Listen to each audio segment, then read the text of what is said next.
Bonjour, je m'appelle Nadia Magalhaes, je suis psychomotricienne à la ville de Paris et aujourd'hui je m'adresse aux enfants pour 3 conseils pour le retour à l'école.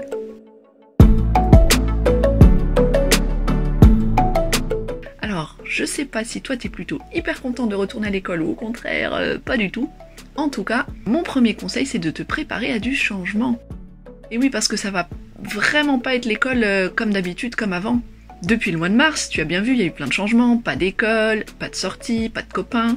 Mais bon, tu étais avec ta famille et à la maison, tu pouvais vivre un peu normalement, jouer, se câliner, se bagarrer. La bonne nouvelle, c'est que tu vas revoir les copains. Sauf que eux, tu pourras pas les toucher au début. Ce sera encore d'autres règles. Puis d'ailleurs, il y aura peut-être pas tous tes copains. Vous pourrez pas être assis les uns à côté des autres en classe. Ton maître ou ta maîtresse aura un masque. Tu devras aussi te laver les mains très souvent, très longtemps, et pour de vrai. Même dans la cour, tu pourras pas faire tous les jeux que tu veux.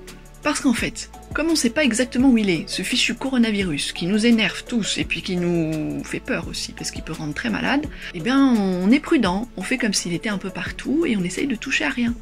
Sauf que, bien sûr, on n'arrive pas à toucher à rien. Donc c'est pour ça qu'on se lave les mains souvent, et comme ça, le virus, il reste loin. En résumé, il faut pas que tu t'inquiètes, mais il faut que tu les respectes bien, toutes ces règles un peu embêtantes, mais importantes. Mon deuxième conseil, c'est d'accepter qu'on maîtrise pas tout, qu'on choisit pas tout, et que c'est normal. Et oui, dans la vie, les choses se passent pas toujours comme on a envie, il y a des règles qu'on n'aime pas. Les tout petits enfants, au début, ils croient que s'ils crient, s'ils tapent du pied, ils vont avoir les choses comme ils veulent. Mais non. Quand on grandit, on comprend qu'on n'a pas toujours le choix, et c'est la vie normale. Les adultes non plus ne décident pas tout, ne contrôlent pas tout, ils n'ont pas toutes les solutions, ils se trompent même des fois. Ce qui est important, c'est de pas juste voir ce qui va pas et ce qui nous plaît pas. Sinon on devient malheureux, jamais content, moi j'appelle ça ronchonchon.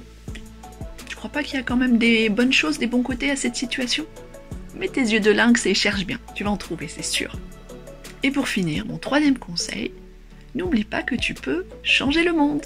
Oui, je veux te dire que tu es plus puissant que ce que tu crois, et que tu peux faire une grande différence autour de toi, même si tu n'es qu'un enfant. Tu sais quoi? Le vrai pouvoir, c'est celui des petites choses, les belles petites choses. Tu sais, toutes ces bonnes idées qui mettent des grands rayons de soleil dans la vie. Et ça, vous les enfants, vous êtes des spécialistes.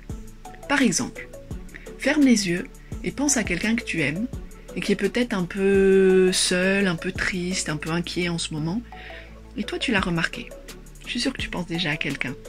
Tu n'as pas une idée de ce que tu pourrais faire pour lui faire du bien? Un sourire, un dessin, un coup de fil, ça tu sais, ça change vraiment la vie, hein. Voilà, merci d'avoir regardé cette vidéo, bon retour à l'école, bon courage pour ce qui est pas drôle, profite bien de ce qui est chouette, et n'oublie pas de rajouter ta petite touche personnelle.